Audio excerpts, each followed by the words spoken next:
부활의 신앙을 갖는 교회. 그래서 오늘 이 시간 같이 하길 원합니다. 아멘. 다음 주가 되면 무지개 교회가 2주년이 됩니다.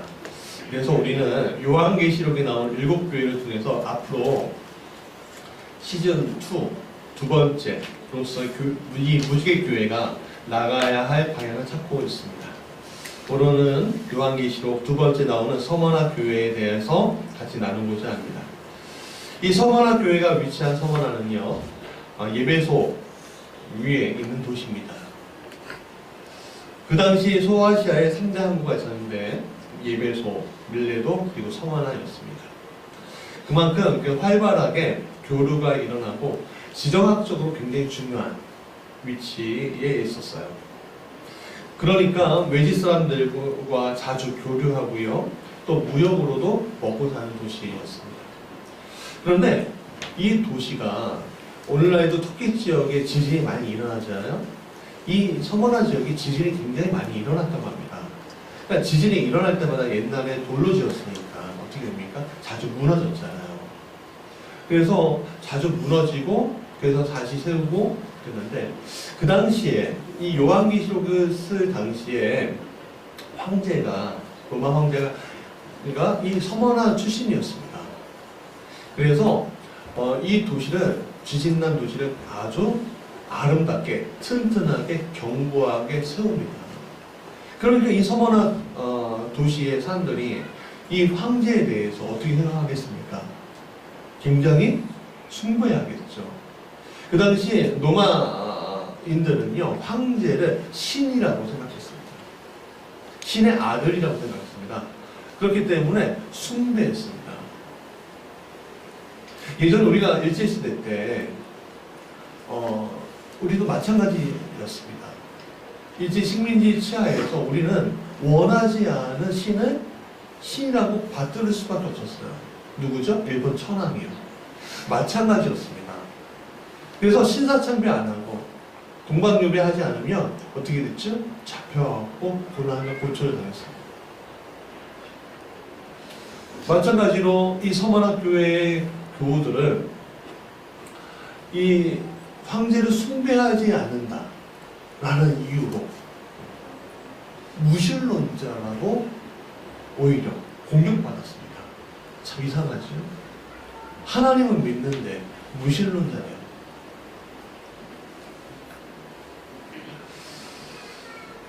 이 서머나 교회 교인들은 이러한 핍박과 말도 안 되는 이 상황 가운데서 엄청난 고난을 당하고 마침 순교까지 하는 처지에 이릅니다.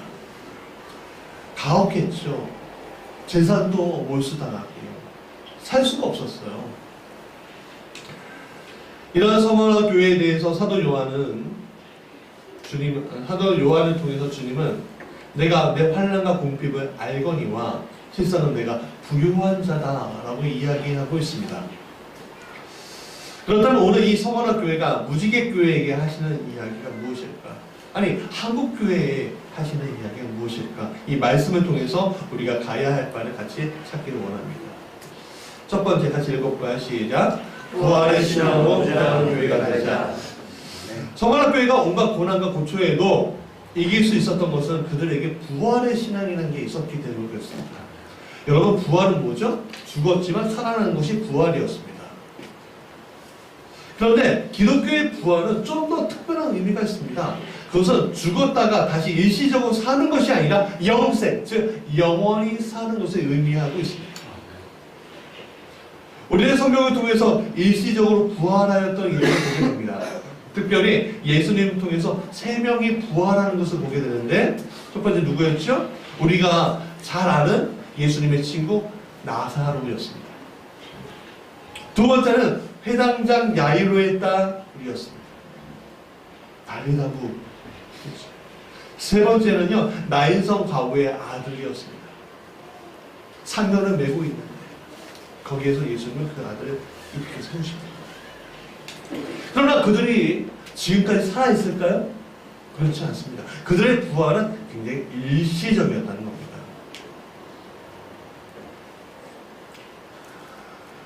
1 예수님의 부활. 예수님의 부활만이 진정한 부활입니다. 왜냐하면 예수님이 영원한 생명으로 들어가셨기 때문에 그렇습니다. 그래서 오늘 우리는 부활하신 예수님은 하나님이십니다. 하나님의 독생자이십니다. 라고 고백하는 것이죠. 오늘 이 서머나 교회는 이 부활의 고백이 있었습니다. 그들은 일시적인 부활을 하고자 예수님을 믿는 것이 아니었죠. 그들은 영원한 생명을 믿었고, 그러한 영원한 생명은 오직 누가 주셔요? 주님만이, 예수님만이, 하나님만이 주신다고 그들은 확신하고 있었습니다. 영원한 부활을 믿습니다. 그들은 그 영원한 부활을 믿으니까 어떻게 해요? 고난과 고초, 즉 죽음일지라도 아버지 하나님의 품에서 예수님의 인도함을 받고 성령의 도우심을 통해서 오늘의 삶을 견딜 수 있었던 겁니다. 이러한 견딤은 육체적으로 이길 수 있을까요? 저도 어디 부딪히면 너무 아프고, 그래서 그 부딪힌 곳은 다시는 가고 싶지 않습니다. 우리의 육체가 상하면요, 그 고통은요 견딜 수 없이 너무너무 힘든 겁니다. 그래서 육체적으로는 이길 수가 없어요. 왜? 몸이 무너지기 때문에.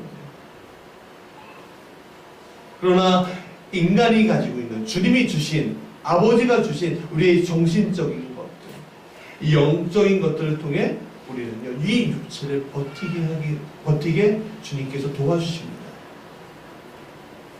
이것은 오늘 우리의 역사를 통해서도 알 수가 있죠. 여러분, 3.1 만세운동을 주도했던 유관순 열사 아시죠? 이 유관순 열사가 감리교인이었습니다. 이 유관순 열사가요 17세의 작은 소녀였습니다. 감리교 선교사를 통해서 이 감리교 선교사가 세운 이하학당에서 공부하였습니다.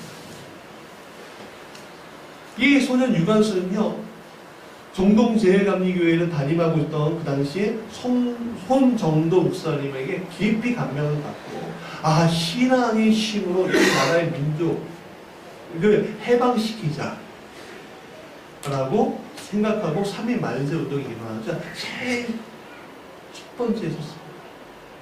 서울에서 그의 집이 있는 병천에서. 우리는 압니다. 그가 잡혀갔습니다. 근데 이 17세의 소녀가 3년을 언더받았는데 그거에 굴하지 않고, 저 같으면 무서워서 벌벌 떨 것 같은데 이 소녀가 그 자리에서 기도하면서 대한민국 만세를 외쳤다는 거예요. 그러니까 어떻게 해요? 이 아이를 입을 틀어 막아야 되잖아요. 그러니까 온갖 무지 고문을 하게 됩니다. 그럼에도 불구하고 그 아이는, 그 소녀는, 그 17세의 그 소녀는 굴하지 않고 민족의 해방, 그리스도를 통한 민족의 해방을 외쳤습니다. 왜 할 수 있었을까요? 그에게는 부활의 소망이 있었기 때문에 할 수 있었던 겁니다. 주님이 나에게 부활을 허락해 주신 것처럼 이 조국도 부활할 것이다, 이 민족도 부활할 것이다 라면서 감옥에서 외친 거죠. 결국 18세에 꽃다운 나이에 하늘나라 갔지만 그의 이름은 어디에 남았어요? 우리 가슴에 남지 않습니다. 이 나라에 남지 않습니다. 기독교가 가지고 있는 이 부활의 신앙은 한 작은 소녀도 그렇게 큰 사람으로 만들 수 있는 능력이 있습니다. 그것은 저기 멀리에 있는 신앙이 아닙니다. 바로 우리에게 저기 갓난아이서부터 나이가 많은 분들에 이르기까지, 여자든 남자든 상관없이 이 부활의 소망은 누구에게나 주님을 믿는 자에게는 다 주시는 놀라운 축복입니다.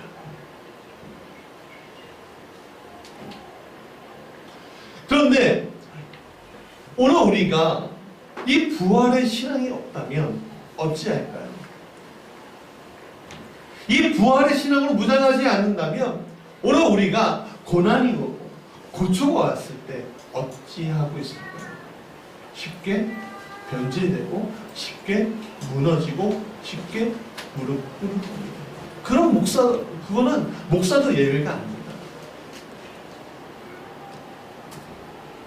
수많은 목회자들이 모범이 되어야 하는데 신사참배 그 앞에서 결국 무너졌습니다. 이유는 교회를 지켜야 한다라는 거였습니다. 그러나 끝까지 지킨 이들이 있었습니다. 무릎 꿇는 사람들은 존경받지 못하지만 끝까지 지킨 사람은 어떻게 해요? 끝까지 우리의 마음 가운데 나오는데 그 대표적인 분이 바로 신석구 목사님이었습니다. 그분은 공산주의자에게 결국 목숨은 내놓을 수밖에 없는 순교를 당하셨지만 우리 가슴에 저분처럼 믿어야 되겠구나, 저분처럼 믿어야 되겠구나, 그렇게 우리 마음에 남아있지 않습니까? 주기철 목사님도 사도 바울은 이렇게 말했습니다. 부활이 없다면 우리의 믿음은 헛것이다. 이러한 것은 결국 우리는 영원한 죄 가운데 살아갈 수밖에 없게 만들 것이다. 그렇게 강력하게 이야기하고 있습니다. 즉 부활만이 영원한 죄를 해결할 수 있다는 이야기를 하고 있는 겁니다. 오늘 우리의 시작은 어디에서부터 시작이 되는 것입니까? 어떻게 하면 내가 이 죄로부터, 이 영원한 죄로부터, 이 죽음의 공포에서 영원한 생명으로, 구원받은 영원한 생명으로 옮겨질까에서부터 우리가 시작되는 것이 아니겠습니까? 오늘 우리가 잘 살고 잘 먹고 행복하고 평안을 하기 위해서 하나님을 믿는 것일까요? 우리가 처음에 교회를 나올 때는 그럴 수 있습니다만 예수 그리스도가 내 주가 될 때는 그렇지 않습니다. 왜냐하면 우리가 그것을 잘 먹고 잘 살고 평안을 얻기 위해서 하나님 믿는다는 그 마음은 썩어질 것이기 때문에 그렇습니다. 그래서 기독교 신앙은 다른 종교의 신앙과 다른 겁니다. 아멘. 다른 종교의 신앙은 내가 어떻게든 복을 받으려고, 어떻게 이 생애에서 복을 받으려고 하는 신앙이지만 기독교의 신앙은 부활하신 주님과 영원히 사는 신앙입니다. 아멘. 구약의 백성들이 왜 날마다 하나님을 배신했을까요? 이스라엘 구원하신 하나님은 영원한 생명을 주려고 하는데 이스라엘은 오늘 내가 배부르고 배가 따뜻하니까, 오늘 내가 가지고 있는 이 작지만 나에게 주는 큰 행복을 놓치고 싶지 않으니까 보이지 않는 하나님이 아니라 보이는 우상에게 오늘 좀 당신이 주는 그 축복을 나한테 달라, 거짓된 우상들에게 그렇게 비는 겁니다. 왜? 내가 하나님 앞에 있으면, 내가 진실된 사람 앞에, 진실된 신앙으로 앞에 있으면 고난이 오고 고초가 오고 아픔이 와도 하나님 살려주시는데도 불구하고 그 고난과 고초를 견딜 수 있는 힘이 나는 없다 라고 말하기 때문에, 생각하기 때문에 나를 살기 위해서 때론 배신도, 때론 거짓말도, 때론 사람을 해치는 것도 해야지 이 제약된 세상에서 내가 승리할 수 있지, 성공할 수 있지 라고 생각하기 때문에 기독교 신앙은요 쉬운 것 같지만 결국 쉽지 않습니다. 믿음을 지키기 위해서 또 세상에 그리스도의 맛을 내기 위해서 소금처럼 녹아져 내려야 하기 때문에 그렇습니다. 마태복음 5장 13절 같이 읽어볼까요? 시작. 너희는 세상의 소금이 많이 그 맛을 잃으면 무엇으로 짜게 하여 후에는 아무 쓸데없어 다만 밖에 버려져 사람에게 밟힐 뿐이라. 주님은 오늘 내가 이 세상에 녹아져 내리라. 녹아져 내리라. 녹아져 내리라. 라고 말씀하고 있습니다. 너가 녹아져 내리지 않으면 세상에 어떻게 해요? 버려져서 밟힐 뿐이에요. 오늘 우리 한국교회가 왜 이렇게 힘듭니까? 녹아져 내리지 않으니까 밟히는 거예요.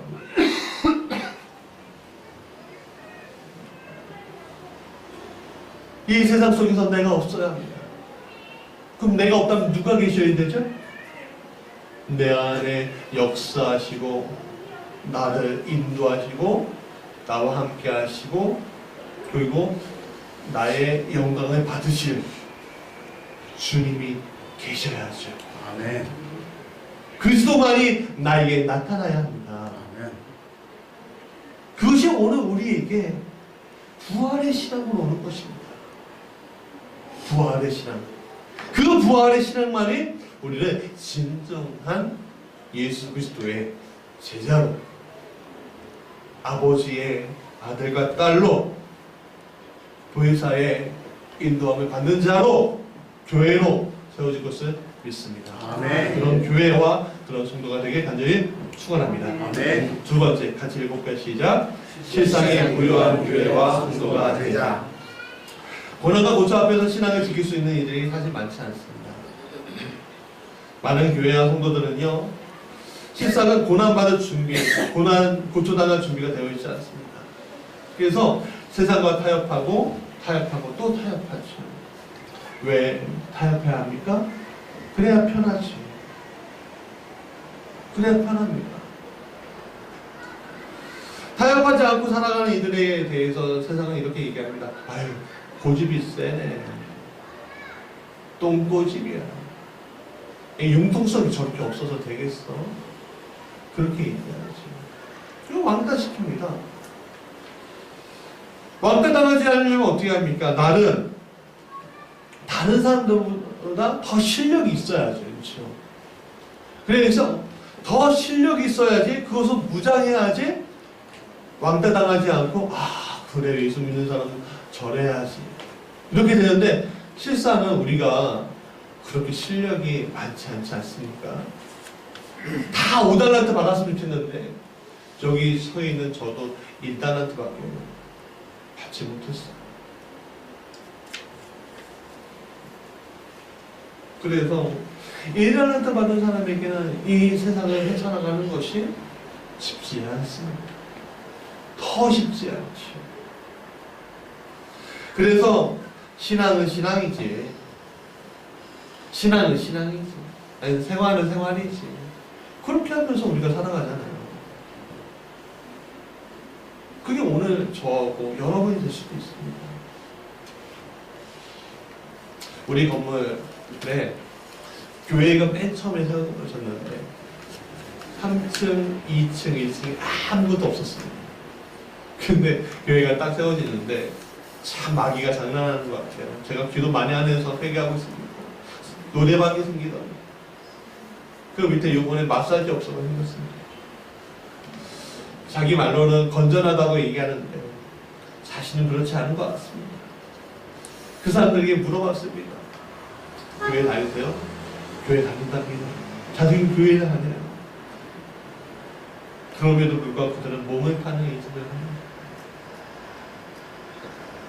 몸은, 사람의 몸을 이웃사랑하라고 하는데 그게 아니다. 이웃을 파는 일을 하고 있습니다. 세상 이런 일들이 얼마나 많이 있는지 모릅니다. 교회 다니면 축복한다, 축복받는다 라고 얘기하는데 어떤 축복인지, 물질에 대한 축복이라고 생각하고 어떻게든 내가 개처럼 벌어서 정승처럼 쓰겠다 라고 생각합니다. 여러분, 그래서 사람들은 소금과 빛이 아니라 빛과 소금이라고 먼저 부르는 건지 모르겠습니다. 내가 빛이 먼저 돼야지 소금처럼 녹아져 내릴 수 있어. 아니지요. 여러분, 마태복음 5장 보십시오. 소금이 먼저 나오는지 빛이 먼저 나오는지. 소금이 먼저 나옵니다. 너희가 소금처럼 돼야지 빛이 될 수 있다는 얘기예요. 교회 다니면서 교회 다니면 굉장히 선망하는 어떤 기업, 유통기업의 회장님이 계십니다. 그 이야기가 굉장히 저에게 충격적으로 봤는데, 제가 개척을 준비하면서 돈도 없고 아무것도 없으니까 대리운전을 했었습니다. 2년 전에 카카오 대리운전 하는데, 그때 면접도 보더라고요. 결국 면접하는데 저만만 있는 게 아니라 3인 1조로 가고, 면접관이 있는데 이 면접관이 이렇게 물어보는데 그 중에 한 분이 이렇게 얘기하는 거야. 어떤 기업인데, 여러분들 좀 더 오해할까봐 이런 말씀 드리겠지만, 거기 굉장히 큰 유통기업인데, 거기 어떻게 들어가는 사람마다 망해서 오는지 모르겠다. 단가가 흐르지기는 일쓰고 내쫓기도 일쓰라는 거예요.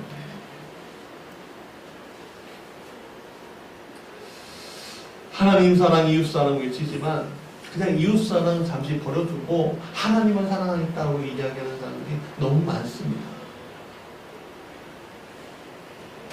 목사님 이렇게 얘기합니다. 먹고 사는 문제에 대해서는 제외해야 하는 것이 아닌가. 부유하게 살기 위해서는 타협해야 하지 않겠느냐. 그래야지 내가 물질적으로 축복받고 하나님의 선교를 해야 할 수 있지 않느냐. 사람들이 올려다 봐야지만 내가 하나님의 선교를 이루지 않겠느냐.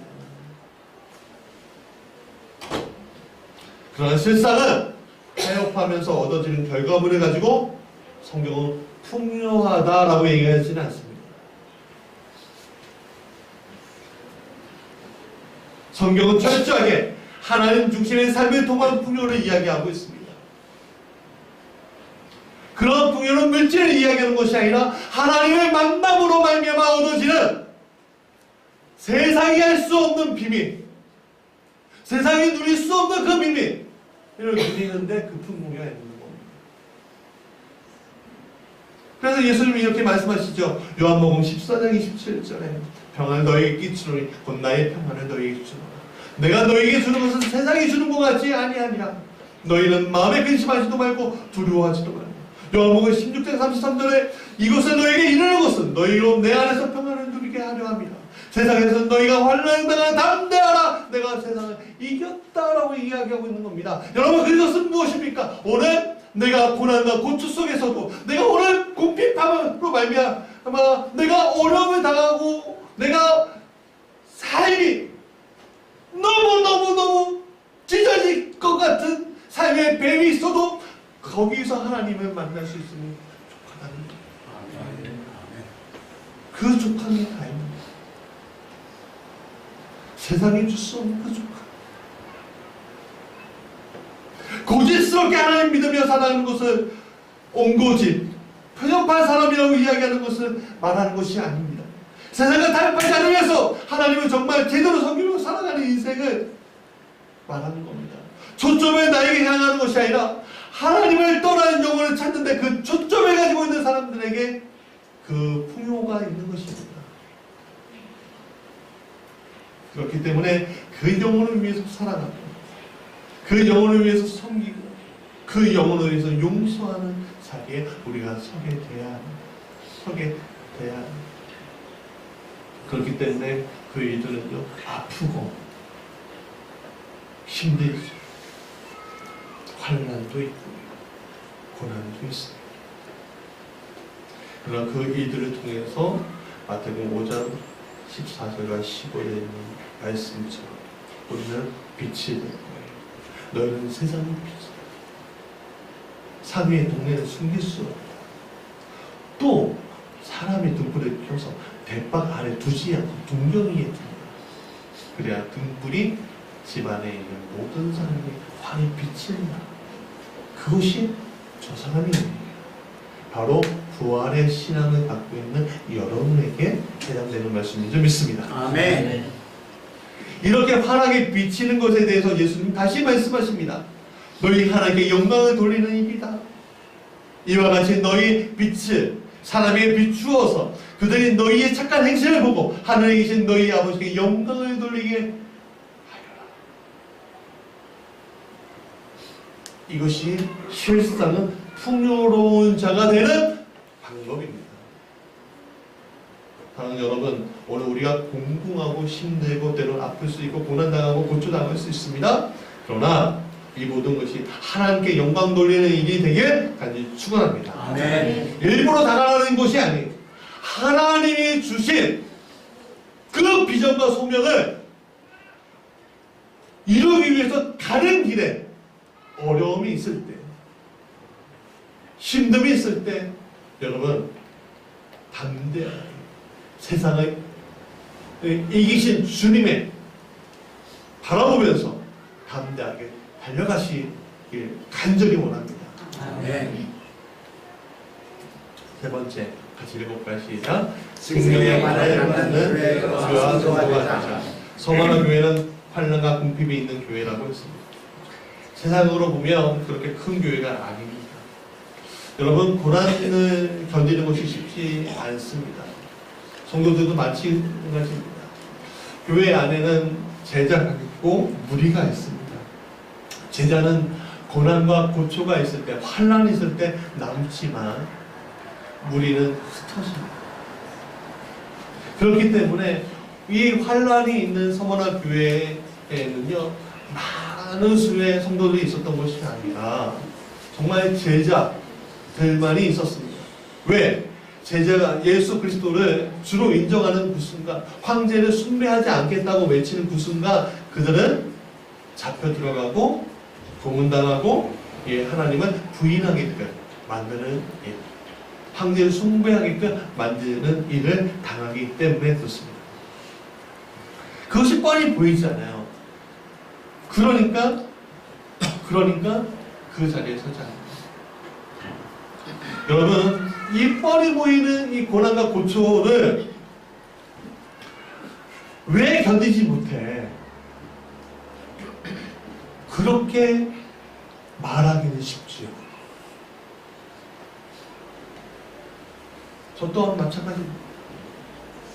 저도 입으로는 순교자의 자리에 내가 서겠다 라고 말할 수 있습니다. 그러나 그 순교자의 자리에 서보지 않으면 모르는 겁니다. 공포와 두려움은 사단이 가져다 줍니다. 담대하라, 내가 세상을 이겼다라는 그 주님의 말씀을 기억나지 않을 수 있습니다. 그렇기 때문에 그 자리에 서 있다가 도망가는 이들을 결코 우리가 미워하거나 입술을 차면서 비난해서는 안 될 것입니다. 그렇지만 저들은 그렇게 하나님 포기하다고 나는 그렇지 않겠다는 믿음은 우리에게 필요하고 굉장히 소중합니다. 그렇지 않으면 더 이상 하나님을 증거할 수 있는 일들이 없기 때문에 그렇습니다. 서머나 교회는 안토니우스 피우스 황제시기에 12여일 동안 기독교인들에 대한 굉장히 처참한 박해가 있었습니다. 궁주인 사자들의 먹잇감으로 성도들이 던져지고 갈갈이 찢겨졌습니다. 원형 경기장에는 궁중인 함성들로 가득 찼습니다. 저 무신론자였죠. 그 중에 폴리캅 감독이 있었습니다.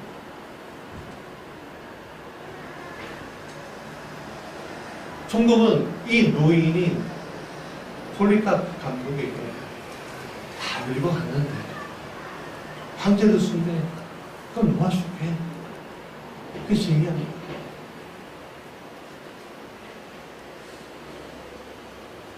거절합니다. 폴리캅. 이렇게 얘기합니다. 내가 86년간 그분을 섬겼으나 나에게 한 번도 고통을 준 적이 없거든. 내가 어찌 나를 구원하신 나의 왕을 모욕해. 또 모독할 수 있단 말입니다. 나는 주님을 포기할 수 없습니다. 사람들은 외칩니다. 저 무신론자를 죽여라. 무신론자를 죽여라. 폴리카프는 담담하게 기도하고 있습니다. 십자가의 자리, 불타는 그 십자가의 자리에 들어가 영원한 하늘나라로 가셨습니다. 그 폴리카프 감독을 통해서 놀랍게도 그 서만한 교회가 제자들이 그의 일대일의 적응으로 말미암아 오늘날까지 우리에게 하늘나라를 가는 사람들은 이런 믿음을 가지고 있는 사람들과 귀감이 될 수 있었던 겁니다. 분당 샘물교회 단기선교팀으로 아프가니스탄에 갔던 배영규 목사님의 순교를 우리는 알고 있습니다. 그들이 납치당했을 때 많은 이들이 비난했지요. 아니, 정부가 그렇게 막았는데 왜 가냐고. 교계에서도 비난했습니다. 그러나 그건 두 번째치고 그들의 마음이 무엇이었을까요? 예수를 전하고 싶은 저 가난하고 아픔받고 돌봄이 없는 저 고아들과 다친 사람들에게 위로해 주려고 간 그 사람들, 그리스도의 사랑을 전하기 위해서 그들은 소금이 되기 위해서 갔습니다. 그러나 피랍당하고 두 명의 순교자가 났죠. 순교당하는 날 배영규 목사님이 그 아프가니스탄의 그 탈레반 사람들이 부르자 뒤에 있던 청년들에게 이렇게 얘기했습니다. 믿음으로 승리하세요. 그리고 7발의 총선을 들렸다. 죽음을 맞이했습니다. 그분의 죽음으로 인해서 정말 엄청난 비난들이 쏟아졌습니다. 그러나 그분이 어떻게 살아왔는지 알수록 그분이 왜 주님께서 그 아름다운 분을 불러갔는지 이해할 수 있습니다. 왜? 하나님은 순교자를 택하실 때 깨끗한 어린 양의 피 같은 사람을 원하기 때문에 그렇습니다.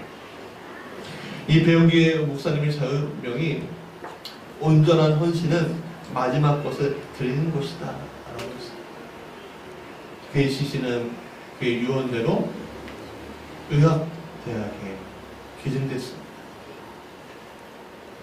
그리고 이 마지막까지 드린 이 배 목사님은 기독교 순교자, 한국 기독교 순교자 기념관에 탄핵되어 있습니다.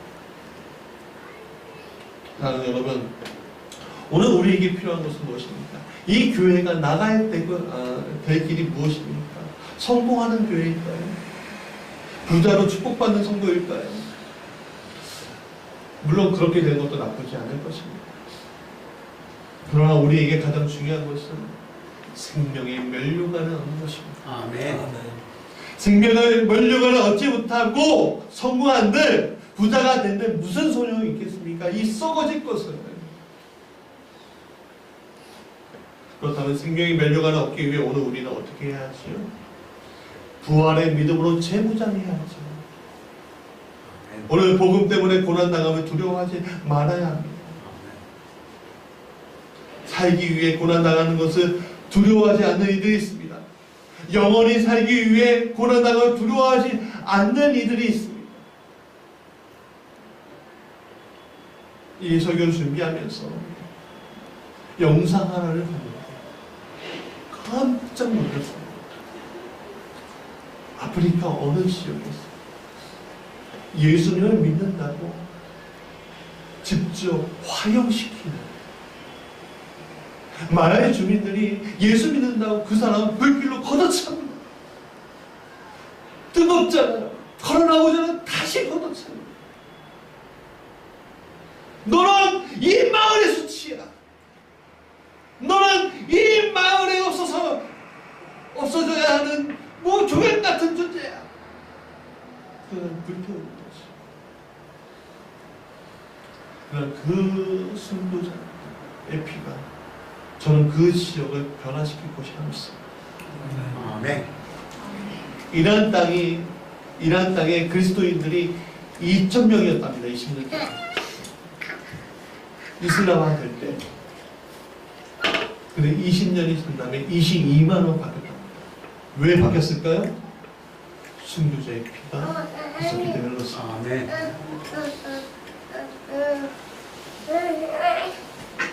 나를 위해 살아가는 인생으로 당할 바에 하나님 위해 살아가는 인생으로 고난당하는 것이 좋습니다. 그렇게 업그레이드 되는 신앙의 사람들이길 간절히 축원합니다. 아멘.